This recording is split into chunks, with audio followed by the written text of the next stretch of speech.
Hi, I'm Chris Weicht, a retired professional pilot with over 18,000 hours of flight time in an international environment.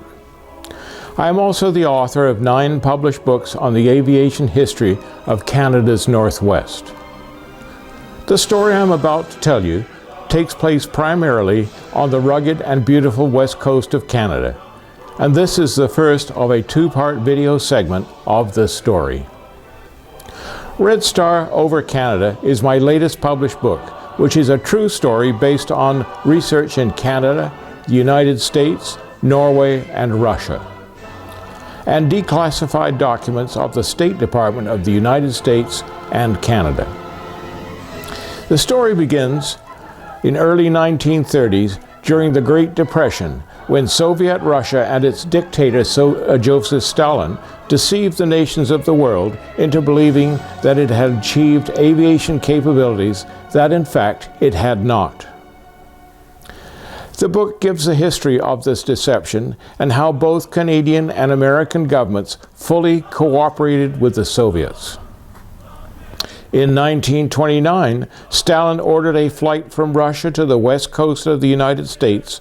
The flight proceeded and made many refueling stops in Siberia, the Aleutian Islands, and Alaska, and first landed in the mainland United States near Portland, Oregon. In 1935, Stalin decided that a non-stop flight would be made to the USA. However, no Russian aircraft at this time had this capability. The Northern Sea Route Administration of the agency assigned to carry out the flight came up with a solution to appease Comrade Stalin. The flight would proceed by the use of deception.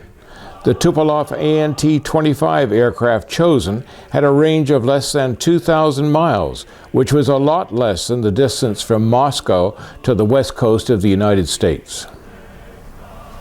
Sigismund Levinesky was the pilot originally selected, but after a mechanical failure on a practice flight, Stalin replaced Levinesky in June 1936 with Valery Chekalov. Levinesky was then ordered to the United States to purchase a Vultee V-1AS seaplane and fly it back to the Soviet Union by the way of Seattle, Washington, the British Columbia coast, and Alaska. His itinerary was interrupted with a 2-day stay at uninhabited Goose Island, 25 miles southwest of the native community of Bella Bella.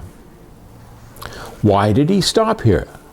The official answer was for weather. Or was it to assess the possibility of using the mile-long tidal lagoon of hard-packed sand as a possible refueling base for the future incoming flight of the Tupolev AN-25? Franklin Delano Roosevelt, President of the United States, realized in 1933 that a future conflict with Germany was a distinct possibility, and should that happen, cooperation with Russia was highly desirable to ensure that Russia would be an ally and not an enemy. At this time, the Great Depression was well underway. With high unemployment, Roosevelt formed the Civil Conservation Corps as part of his New Deal to employ thousands of young men in environmental projects. In October 1935, Brigadier General George Marshall was ordered to take command of the 5th Infantry Brigade stationed at Pearson Airfield at Vancouver, Washington, including 35 civil conservation camps in that district, which comprised Oregon, Washington, and southern Alaska. Marshall was in a position to select a remote location for the refueling of the non-stop AN-25 aircraft flown by Valery Chekalov en route from Moscow to the west coast of the United States. He was also able to select Native American civil conservation workers who would draw the least attention to this deceptive operation taking place on the British Columbia coast.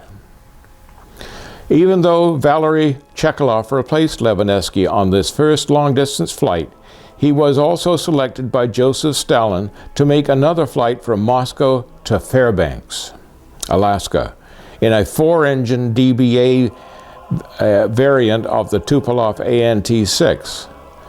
This story is depicted in the next Red Star over Canada video segment. For more information on this book and its sales, please contact author Chris Weicht at coasteagle@yahoo.com.